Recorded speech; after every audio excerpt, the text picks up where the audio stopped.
Pisa, une lecture allégorique du verbe de l'enfer de Dante. On vous a menti. Alors, si j'ai pris ce soir cette apparence humaine, c'est bien pour vous convaincre de l'inexistence de l'enfer.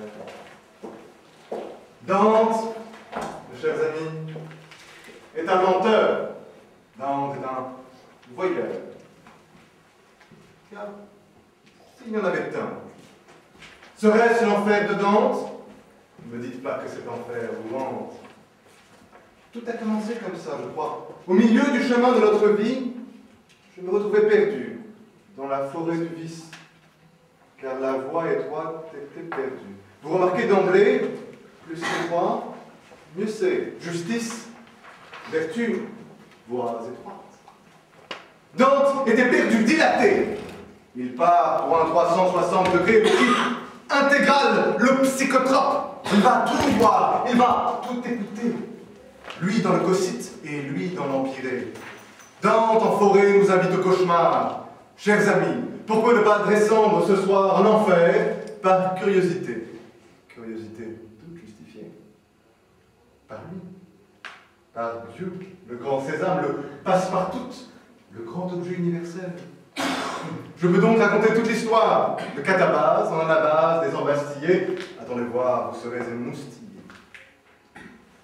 Dante, Alighieri, est bien le roi des allégories. Et pour votre plus grand plaisir, et pour votre plus grande agonie, c'est une panthère, c'est une louve, c'est un lion. Va commencer le premier chant. Une panthère pelage de soie, aux attentions de femmes, au sourire de bulle, au dard sous couvert de velours, une luxure, pour tout dire, qui nous ferait penser par la bite, et mener par son bout aussi, et qui nous rendrait absolument con, ou un lion, la force brute, qui saignerait Dante avant de le monter à cru et de lui casser le cul. De croquer dans sa panse une bouchée large comme une mauvaise pensée. Ou la louve, affamée, qui le mangerait petit bout par petit bout d'avarice, qui lui durerait toute une éternité.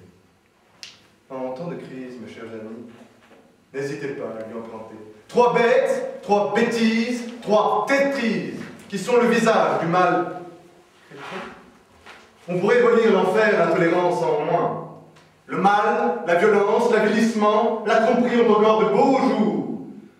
Chez nous, sous leur beau masque, dans notre bas monde, mais il y a petit yap, chevauche, embauche, accord, à cri. La panthère sur la terre, la louve dans le cours, le lion gagne des millions. L'enfer de Dante est une histoire de rêve. Les morts, on ne les revoit jamais qu'en rêve, et les puissants, on ne les voit qu'en rêve châtiés. Dante est un rêveur qui va au bout de son cauchemar, sans réveil et sans sursaut. C'est un 33 tours, de 33 chants tranchants, avec pistes cachées. Des fonds, à la fin des fins. Au sein des saints, au cauchemar, il est vrai, nos départs sont parfois un peu trop précipités. Qu'on se le dise, Dante est un menteur, Dante est un voyeur, Dante est un rêveur. Et l'enfer de Dante est peut-être sur terre. Une fois par an, cette porte ouverte. C'est offert. Histoire de voir. C'est un véritable tour opérateur, à la bonne heure, avec d'extraordinaires horaires. Mais suivez bien les passages cloutés, mes chers amis, et faites attention aux clous. Ils sont plantés à l'envers. Bienvenue en enfer. Dante! Ne dépêche-toi, on va être en retard! Pour Dieu! Le grand final lumineux! J'arrive! Ô mon Virgile agile! Mais laisse-moi demander à cet homme pourquoi ses larmes sont d'argile. Monsieur, vous souffrez? Vous souffrez beaucoup? Et pourquoi? Quand? Lui. Vous comprenez toutefois, monsieur, que je ne puis décemment, dans ma position, vous tendre le bras. Photojournalisme d'avant l'heure, une mode de reporter sur le premier homme à terre, au pas de course, ou courir ou croupir dans les sables par trop émouvants. L'enfer de dose ou l'overdose de Dante. Rien n'est rose au temps de l'éternité. L'éternité, c'est le temps frustré. Il n'y a plus d'après. Juste un maintenant, insoutenable élan, L'enfer, mesdames et messieurs, l'enfer est un présent. Un présent particulièrement peuplé. Vous avez appartenu au panthéon gréco-romain, vous avez commis des fautes graves dans l'Ancien Testament, mais l'enfer de Dante est fait pour vous. Retrouvez Minos, le Minotaure, les harpies, les inoubliables Sélénies. Retrouvez nos chers amis les centaures, Gérion, Carion, Pluton, de leurs inoubliables attractions. Ah, que le plaisir dure. Le cauchemar a une très bonne mémoire. Oui, le cauchemar a une très bonne mémoire. Le cauchemar a une très bonne mémoire des monstres. On ne sèche pas les fleuves de l'enfer. Styx ou Achéron. Et comment passer son passeur? Son passeur, pas de passé. Et son caron, pas de passage. L'enfer, c'est ce qu'on gagne en héritage. La peur. La peur des monstres. Cette lente accumulation. L'enfer est une ville qui s'appelle Dictée. L'enfer de Dante est une odyssée, une odyssée, endettée de droite et de gauche à l'Antiquité. 10 signifiait autrefois Pluton. Vous le voyez, son bail est renouvelé. Mais voyez plutôt dans toute son ampleur ce grand laboratoire. Enfer, paradis, purgatoire. Des mots qui jadis englobaient l'invisible dans son intégralité.